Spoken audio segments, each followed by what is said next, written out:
Everyone, I'm Chelsea Helms. We are interrupting your programming to bring you breaking news. Colts owner Jim Irsay is dead at 65. The team just now announcing he passed away peacefully in his sleep this afternoon. In a statement, the Colts said, quote, Jim's dedication and passion for the Indianapolis Colts, in addition to his generosity, commitment to the community, and most importantly, his love for his family were unsurpassed. Here's Chris Widlick with a look back at his legacy. How y'all doing? Colts owner and CEO Jim Irsay spent most of his life in football, Colts football. His father Bob bought the Baltimore team in 1972 when Jim was just 12 years old. That was fun. And his love affair with the game and the team began. Jim often talked about hanging around the Colts players at training camps, riding the team bus. But it wasn't until after he graduated from college at SMU that he took a job with the team, learning every facet of the Colts operation. When his father moved the team from Baltimore to Indianapolis in the middle of the night in 1984, Jim was named general manager, the youngest to ever hold that job at age 24. And just over a decade later, after his father suffered a stroke, he took control of the team in 1995 and became the youngest owner in the NFL 2 years later at the age of 37. And Irsay's first major order of business? Hiring Bill Polian as president and general manager. Each year, just because you're going to make changes, it doesn't mean that people are available. This opportunity was there, and I'm very excited about 98 and also having the #1 pick and being able to look at a new head coach. It's going to be an exciting year for us. And it proved to be just that. The fate of Irsay's franchise completely changing when Peyton Manning was drafted. It continues a trend of the new Colts about what we want to be about, and it's been a whirlwind, year or so with transition. But we put some great things in place from a foundational standpoint. Manning's success put Irsay's team at the forefront of a long-time basketball-only state, and the team became among the best in the NFL. And as the Colts' profile grew, so did Jim's philanthropy in and around Indianapolis. He often donated to local causes and people in need, and when his team reached the pinnacle, Super Bowl 41 in South Florida, he paid for every franchise employee and their families to make the trip to Miami to see the Colts bring home the Vince Lombardi Trophy. I love the way that the Colts have won the world championship with class and grace, and it's all for you guys. Irsay sent the Lombardi Trophy on a tour of the state so fans could get up close and personal with it. He created a once-in-a-lifetime opportunity to win a Super Bowl ring, raising thousands more for charity. But Irsay's love of football could only be matched by his passion for music. His collection of rare guitars and historical documents is priceless. Irsay also always believed in loyalty, maybe to a fault, sometimes keeping players longer than he should. But the toughest departure came when he had to say goodbye to the man who helped build Lucas Oil Stadium and make the Colts the envy of the league. Growing up together in the organization, when a 37-year-old owner met a 22-year-old player coming out of Tennessee, and the dreams that we had and experienced are just, beyond my imagination. On March 16, 2014, Irsay was arrested under suspicion of DUI and drug possession in Carmel. His daughter Carly took over the day-to-day operations of the Colts when he was in rehab.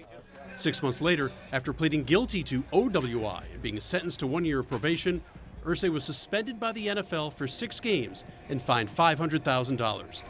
And on May 5, 2018, he purchased an original printing of the 1939 book Alcoholics Anonymous by the co-founder of AA for $2.4 million at auction. Irsay groomed his daughters Carly, Casey, and Kaylin to keep the team in the family and in the Circle City. We're blessed to have so many people that care so much about and how much it means to have that pride, to do well and to deliver. And we never take that for granted. It's a privilege. It really is. It's a privilege. And for those of you just joining, we did cut in over your programming because Jim Irsay has died at age 65. The Colts said he passed away peacefully in his sleep this afternoon. We have Chris Hagan with us now. And Chris, you've covered this team for 25 years. Talk about what this means for the future of the team. Well, I think in the moment, just a sad, sad day for the Colts nation. Nobody loved this team more than Jim Irsay. Obviously owned it, but just he loved this team. He loved the fans. He was one of the most vocal owners in all the NFL. You think about Jerry Jones, you think about Jim Irsay. Never met a microphone he didn't like. Maybe talked more sometimes than the PR people wanted him to, but he would engage with the media. He would engage with the fans. You would see him on X, formerly known as Twitter. He was always having giveaways. He wanted to fly people off to the Super Bowl. Love this team so much. Love the players. You're already seeing an outpouring of emotion and reaction from the players that played for this franchise and played for that man. He took over the ownership when his father, Robert, passed away back in 1997. Obviously, grew up being a Colts fan, being a part of the Colts organization, and really his thumbprint is on this organization. And now the three daughters, as we saw in the piece there, they will be the next generation of leadership for the franchise, and they have taken that seriously. They've been hands-on. You see them on the sidelines at games. You see them taking part in owners' meetings year after year. So just right now, though, in this moment, you know, you're not thinking about wins and losses and who's the quarterback. You're thinking about what this means for the Irsay family and how much he has been ingrained in Indianapolis, such a huge part of the community. I know you well know in your short time here how much he gives back, how much that trickles down to the players, how much they give back the community. And one of those situations, much like Green Bay, where the city and the team is so much in step together. Just a huge, shocking loss. You know, earlier today, we saw he was actually posting wishing Pacers good luck in their game tonight. Well, I'm glad you mentioned that because we do have the final tweet he posted today. You can see it there. Go Pacers. Good luck to Herb, the entire Pacers organization.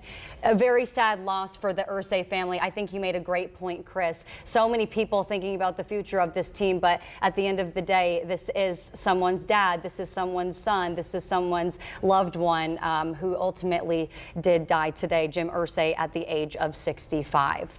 And you mentioned real quick, I want to talk more about how philanthropic he was. Really big part of this community. When I moved here 1 year ago, that was perhaps the thing that really caught my eye, was how he was having the Colts out every Tuesday doing events at non-for-profits. Yeah, something we talked about. It starts at the top, just a class organization around the league. This one will only be felt here in Indianapolis, but league-wide, when you hear people paying tribute and sharing their memories of Jim Irsay, just a part of this community and a guy that is gone but will by no means ever be forgotten by the Horseshoe Nation. Absolutely. As we mentioned at the top of this, the Colts did release a statement. You can read the full statement on our website, fox59.com, as well as cbs4indy.com. It is right there.